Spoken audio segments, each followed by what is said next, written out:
You're listening to the Mother to Baby podcast, medications and more during pregnancy and breastfeeding. Ask the experts with your host, genetic counselor and mom of three, Chris Stallman. Welcome to another episode of the Mother to Baby podcast. My name is Chris Stallman, and I am a genetic counselor. I'm a mom of four, despite what you hear in the intro. I just remembered we have to get that changed. Keep leaving out my little baby, but sorry, I digress. Mom of four and a teratogen information specialist. So what that means is that I talk to patients and providers about exposures during pregnancy, breastfeeding, before pregnancy, and in cases of adoption. And an exposure can be anything. It could be hair dye. It could be an over-the-counter supplement. It could be a prescription medication. And in some cases, it could also be a medical condition. So something that a woman goes through either before, during, or after pregnancy that can affect her pregnancy, or her baby. So actually, that's where we're going to be focused today. Today, we're going to be talking about a condition called preeclampsia. And the reason that we wanted to talk about this today is because depending on when it happens, it can be considered either pretty common or a lot less common. And because I had some personal experience with that, and I wanted to share that with everyone today. As usual, though, we do have a guest. Our guest today is Lauren Kozlowski. She is the program coordinator for MotherToBaby Georgia. Lauren graduated from Boston University with both a Master's of Social Work and a Master's of Public Health. She's in the certification process to become a birth and postpartum doula, and she has a lot of experience working with families in educational settings, in housing settings, in health settings in general. And that makes Lauren someone who has a greater understanding. She's also absolutely delightful to talk to, and we are very lucky to have her today. Lauren, thank you so much for being with us. Hey, Chris, thanks for having me. It's great to be here. I'm excited to be a part of the podcast. Yeah, Lauren, it's our pleasure to have you on. This episode actually is the second one in a series of rare conditions in pregnancy. So in the last one, we did ICP. And so for this one, we're going to be focusing on preeclampsia, and we're so happy to have you with us. Yeah, I think it's great when you can shine a spotlight on things that are rarer. But I do think, eclampsia, preeclampsia, and the kind of suite of these issues are also just important to talk about, because if you don't address them, the outcomes can be so severe. So they might be rare, but I think they really impact people's lives if they're not taken care of appropriately. I agree. And having it come at such a time as pregnancy, or sometimes immediately after pregnancy, and sometimes not even immediate, sometimes weeks after pregnancy, there are so many other things on people's minds, especially nowadays when, the world is just really complex. And like for me, for example, right, I didn't have preeclampsia and I didn't have eclampsia. What I had was postpartum preeclampsia. So right at the time of delivery, and I mean like 90 seconds before delivery, my blood pressure spiked. And they said, okay, the way to change that for you right now is to have a baby. So I had my baby, my blood pressure went down, and they said, this is excellent. So I stay, the next day or so in the hospital. They watch us. Everything is fine. I go home. Of course, I'm not sleeping because my baby's not sleeping, and I'm trying really hard to get her on a good nursing schedule. It's like 4 a.m. I get up to go get a glass of water, and I have a blinding headache. Absolutely blinding. My eyes were blurry. I had trouble standing up. But in my mind, it was 4 a.m. I was sleep deprived. I had a baby 2 days ago, normal, right? So I thought. Yeah. But my headache won't go away.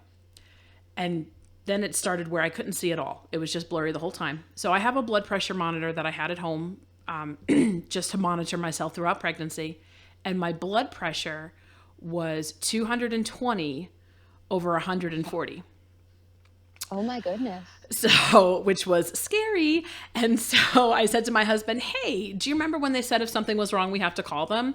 So he called them and they said, excellent, get back to the hospital. So they readmitted me without my baby That's a whole other thing, which I totally get why, especially because this was earlier this year, by the way. So pandemic precautions and all that stuff. And it was the tail end of flu season. But they were able to catch it, is my point. And my other point is I had no idea that anything was wrong until I took my blood pressure, because I just thought, yep, headaches are normal, tired is normal, blurry vision, it's 4 a.m, I have a crying baby who's 2 days old. To your point, talking about these things brings up the awareness that if there is something that even seems off, it's a good idea to look into it. Well, and even listening to your story, I think just for people that don't know, tell me again what you said your blood pressure was when you took the reading. 220 over 140. And so like a normal-ish blood pressure is like, what, 120 over 80? Correct. So, I mean, that would be like astronomical numbers that anyone should be concerned about. Yeah, that just sort of blew me away. But I feel like I'm getting ahead of myself. So let's backtrack a little bit. Tell us a little bit about preeclampsia. Sure. So, I think that a very easy way to conceptualize preeclampsia and eclampsia is really thinking about them as just being related to kind of high blood pressure issues. And I think the other thing to think about is that even if you are, let's say, your average healthy individual, it may not even matter how much you exercise or don't exercise. There's still a lot of things that could contribute to issues around high blood pressure. But the important thing to think about for these specific issues around eclampsia and preeclampsia is that they can kind of feel like they come out of nowhere often for people. And so just like you were saying with the kind of more postpartum version of it, 1 minute you can be doing okay, and then the next couple days something is off. And you can have swelling. Sometimes if you go into your doctor, they're going to usually screen most people for preeclampsia, and it's generally around 20 weeks of pregnancy or later. But they're going to take a look at your blood pressure numbers, and they might, if you have any increased swelling in your limbs or protein in your urine, which they will test you for, then definitely your doctor or your healthcare provider, it's going to pique their interest and they're going to pay attention, because sometimes it is often easy to get under control when you catch it. But like I said, if you don't catch something like this, preeclampsia can develop into full-blown eclampsia, which can result in more serious issues like strokes, even not scaring people, but it can result in losing moms and losing babies if it's not addressed. And I think just being aware that it exists and that if your doctor brings it up, it's something to take seriously, I think is really important. I agree. So preeclampsia, and if I don't have this right, correct me, but preeclampsia is high blood pressure during pregnancy, and eclampsia is the next stage. So it's also high blood pressure, like you said, protein in the urine with preeclampsia also. But at the eclampsia stage, you're at risk for stroke and seizures. Is that right? Yes, that is right. Okay. And so because I see and hear preeclampsia, pretty often, when we look at different things and different sources. Eclampsia, I don't see so much. So I don't think it's as common, but I also think that you're absolutely right that, if there is any indication that blood pressure is higher than what it should be. So like when you go to the doctor, when they take your numbers, the reason I had a blood pressure monitor at home is because my numbers were borderline throughout pregnancy. They did have me on medication. And I'll just sort of stick that in there also, that there are treatments that are available, different treatments that are available for pregnant women to take during pregnancy that are compatible with pregnancy and that are going to be helpful to moms. So there are treatment options out there. There are some that are not used in pregnancy, but there are ones that are also available also during breastfeeding, and they may be a little bit different. So your doctor, nurse, midwife, your healthcare provider will check your blood pressure regularly. Even if you don't have a family history, they're going to want to know, because for pregnancy and after pregnancy, your body is different. And so even though you may not have like diabetes, for example, before pregnancy, you might during. Same thing with blood pressure issues. And so there's that part of it. The other part is that even if you don't have a blood pressure monitor at home, sometimes you can have symptoms that you recognize. So Lauren, you mentioned swelling. I tell you what, at one point, both of my legs looked like the Titanic. Like they were just huge swelling boats of uncomfortableness. It was one of those where you press your skin and it leaves the indentations. Like they were just fluid filled. Yeah. So they watched me pretty closely.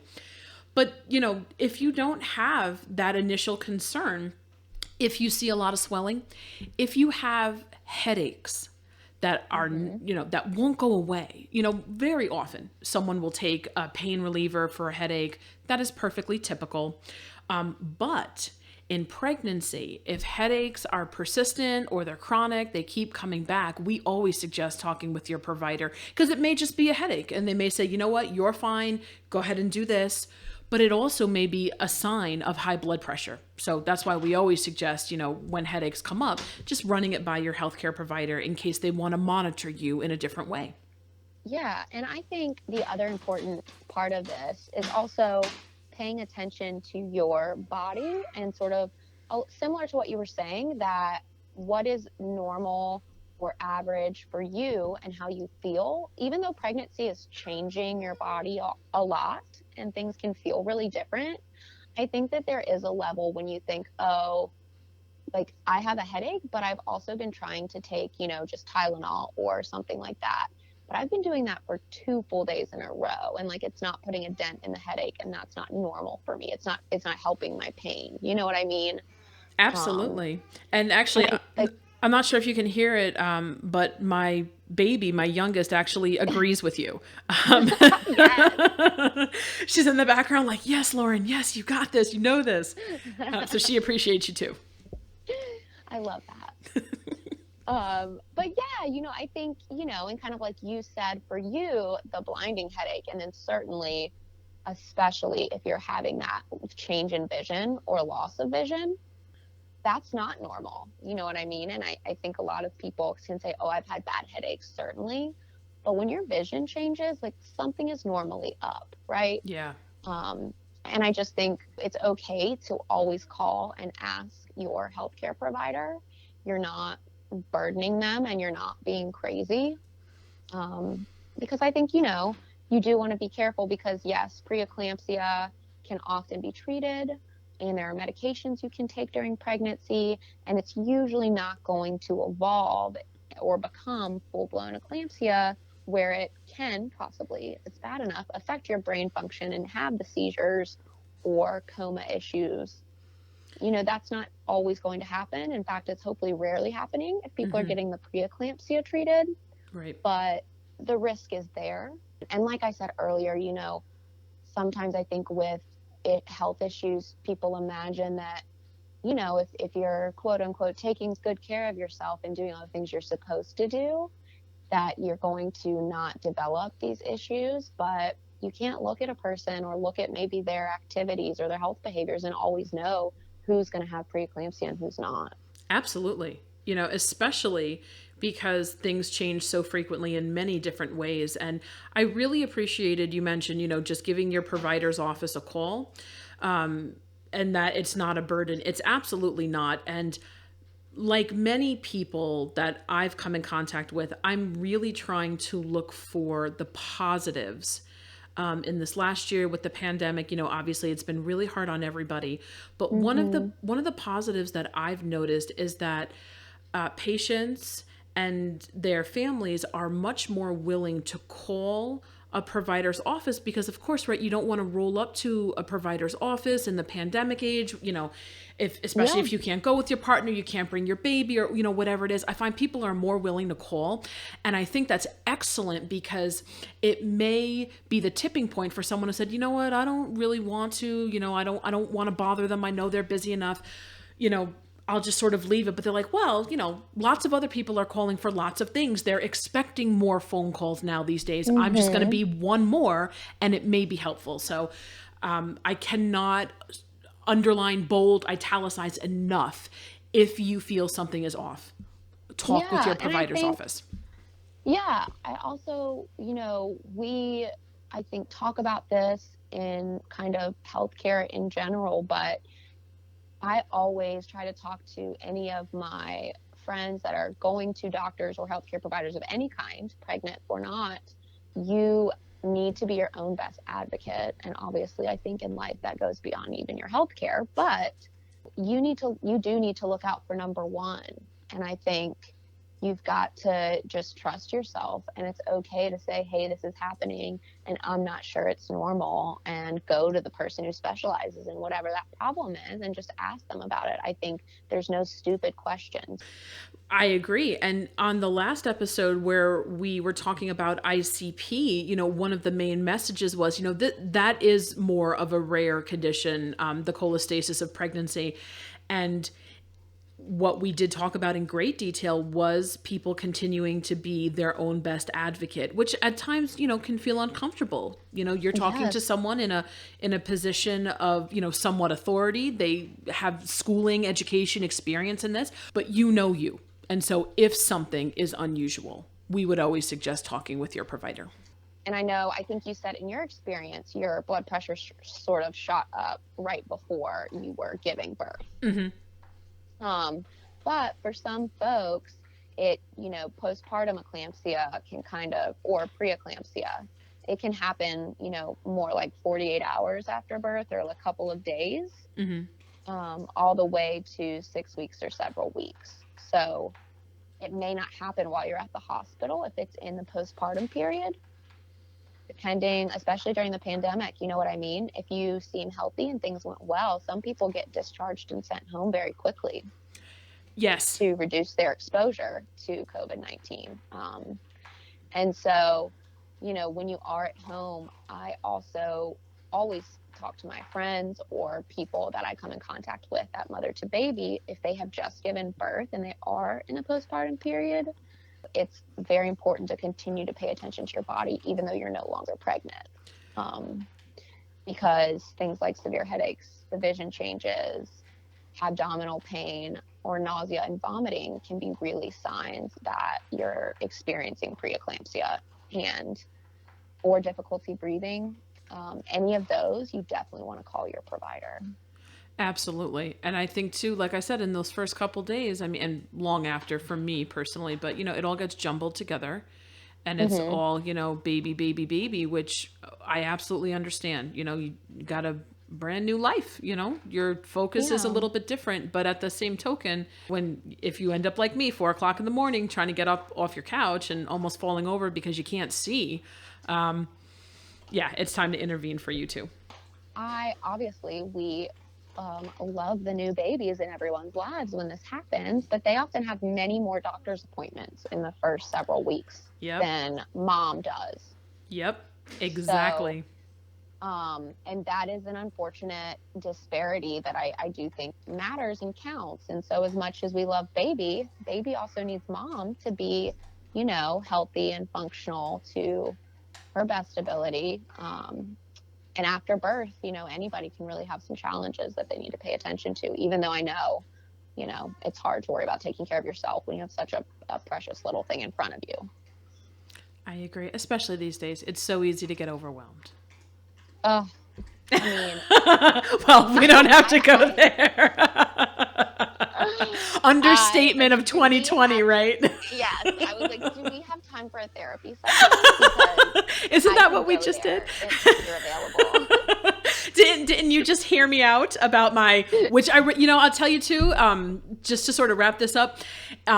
I did not realize, honestly, until I was considering, having this as a topic on the podcast, I really did not realize how traumatic that whole thing was. Like, it happened. They took great care of me. I got back with my baby. We continued to do our thing. Of course, the world changed since then, and it's been about 9 months. And I tell you what, I did not realize how much it impacted me when I was thinking about, what I was going to share. I got a little teary. I was like, wow, yes. That was that was nuts. Oh, there's the baby. Yep. There's agreeing. And I think on that, we are going to call this a wrap. But Lauren, thank you so much. This was cathartic. Absolutely. It was definitely like having that release for me. So thanks. But what I really am so happy about is that we do have some good information. And again, things like particular medications in pregnancy or breastfeeding, mother-to-baby specialists are happy to go over those in detail with you. I'm going to give again, the many ways that you can reach a mother-to-baby specialist. So we didn't talk about specific treatments today in pregnancy or breastfeeding, but they do exist and we do have information on them. So I would encourage people not only to talk to your provider about any type of symptoms you have or if you have any of these conditions, but also to contact Mother2Baby if you have questions about specific medications. So thank you to everyone out there listening for joining us again today. We're very, very happy that you could join us again. And as I mentioned before, this is a continuing series. So we are going to have more episodes about conditions that are either considered less common or rare during pregnancy. And again, my baby's in the background sort of saying, yes, continue with this. So you can access other Mother2Baby podcast episodes. You can find us on iTunes, Spotify, or however you listen to podcasts. All of our podcasts, our blogs, our fact sheets, and our contact information actually is all available on our website. So that's MotherToBaby.org. And if you have an idea for a podcast that you want to hear explored, if you want to be on our podcast, if you have questions for our experts, we would love to hear from you. So you can reach us at contactus@mothertobaby.org. So please feel free to shoot us an email. So signing off, I'm Chris Stallman. Can't wait to have you join us again in the future. Please feel free to contact us in the meantime. And remember, Mother2Baby is here for you. Stay safe. Mother2Baby is a service of the nonprofit organization of Teratology Information Specialists and supported by the Health Resources and Services Administration of the U.S. Department of Health and Human Services. It's made possible through generous donations from listeners like you. To learn more about Mother2Baby, please visit mothertobaby.org.